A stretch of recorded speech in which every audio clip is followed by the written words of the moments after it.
Okay start. ఈరోజు CPM party ఆధ్వర్యంలో గుత్తి పట్టణంలోని టిడ్కో ఇళ్లను సందర్శించడం జరిగింది. గతం తెలుగుదేశం ప్రభుత్వం అధికారంలో ఉన్నప్పుడు ఈ గుత్తి పట్టణానికి సంబంధించినటువంటి 300 మంది బెనిఫిషియర్స్ను గుర్తించి టిడ్కో ఇళ్లను 300 స్క్వేర్ ఫీట్స్ విస్తీర్ణంలో కట్టి వాళ్ళకి స్వాధీనం చేయడానికి రాష్ట్ర ప్రభుత్వం ఇక్కడ మంజూరు చేసింది. అందులో భాగంగా ఇక్కడ మంజూరైనటువంటి 300 ఇళ్లలో 90 ఇండ్లు మాత్రమే ఒక రకంగా పునాదులు ఏర్పాటు చేయడంతో పాటు కన్స్ట్రక్షన్ చేసినారు. వీటిలో 48 ఇండ్లకి తక్షణం విద్యుత్తు, పైప్ లైను, ఇతర ఏర్పాట్లు చేస్తే మాత్రం తక్షణం అవి వినియోగంలోకి వస్తాయి.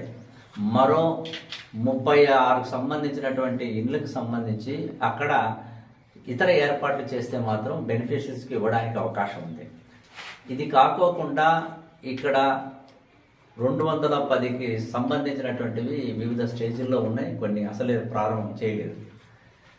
ఒక్కొక్క బెనిఫిషియర్స్ నుంచి ప్రతి నెల ఈ బ్యాంక్ అధికారులు ఈఎంఐ కింద కట్ చేసుకున్నారు. అనేక మంది లబ్ధిదారులు కట్టినప్పటికీ వాళ్ళకి ఇంతవరకు వాటిని స్వాధీనం చేయలేదు. గత ప్రభుత్వం జగన్మోహన్ రెడ్డి ప్రభుత్వం ఈ స్కీమ్ను మొత్తాన్ని పక్కకు పెట్టింది. కొత్తగా వచ్చినటువంటి కూటమి ప్రభుత్వమైన ఈ టిడ్కో ఇళ్లను స్వాధీనం చేయాలా లబ్ధిదారులకు అనేటువంటిది మేము సిపిఎం పార్టీగా కోరుతా ఉన్నాం. అట్లాగే ఈ టిడ్కో ఇళ్లకు వేల కోట్ల రూపాయలు రాష్ట్ర వ్యాప్తంగా ఖర్చు పెట్టారు.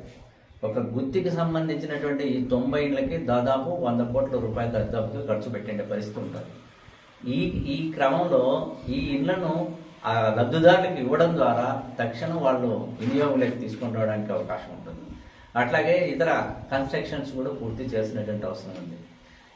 మేము సిపిఎం పార్టీగా ఈరోజు డిమాండ్ చేస్తున్నాం, ఈ రాష్ట్ర ప్రభుత్వం తక్షణం టిడ్కో ఇళ్లను లబ్ధిదారులకు స్వాధీనం చేయాలి.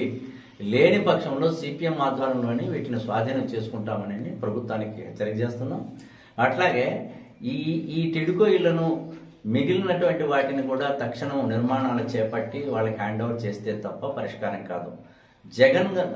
జగనన్న కాలనీ సంబంధించినటువంటి దాంట్లో కూడా అనేక మంది లబ్ధిదారులు ఇప్పటికీ కట్టుకోలేనటువంటి పరిస్థితులు ఉన్నారు. వాటిని కూడా ఆయా లబ్ధిదారులకి హ్యాండ్ ఓవర్ చేసి ప్రభుత్వం వాళ్లకు సహాయం చేసే పద్ధతుల్లో చేయాలనేటువంటిది మేము కోరుతాము. టిడ్కో ఇళ్లను తక్షణం లబ్ధిదారులకు స్వాధీనం చేయాలి. లేని పక్షంలో సిపిఎం ఆధ్వర్యంలో వాళ్ళకి స్వాధీనం చేస్తుందనేది ప్రభుత్వానికి హెచ్చరిస్తున్నాం.